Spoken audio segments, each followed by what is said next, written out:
Bilo je super, jaz sem zelo uživala, skozi tudi na progi je bilo vzdušje, navijali so vsi, tako da sem imela veliko motivacije. Res je bil to neki veliki pritisk letos pred domačo občinstvom in sem vesel, da sem uspel to dati nekam zadnji v glavo in se samo osredotočiti na moj tek in osvojiti to drugo mesto.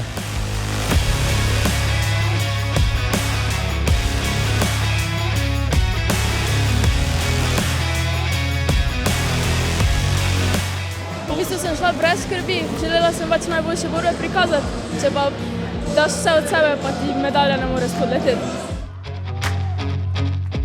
Neopisno, dobri občutki, ne moreš opisati.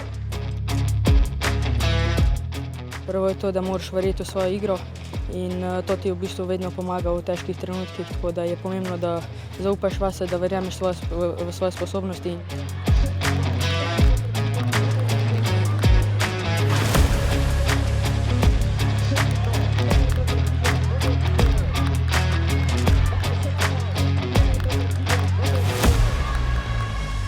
Za rezultat sem super presrečna, drugače najprej sem si rekla, da naj bo vsaj osebni, ne? Če bo pa še medalja, pa še tako dosti boljši. Pričakovali smo takšno finale, kot je bilo danes, da bo težko, bili smo zelo utrujeni, dali smo vse od sebe.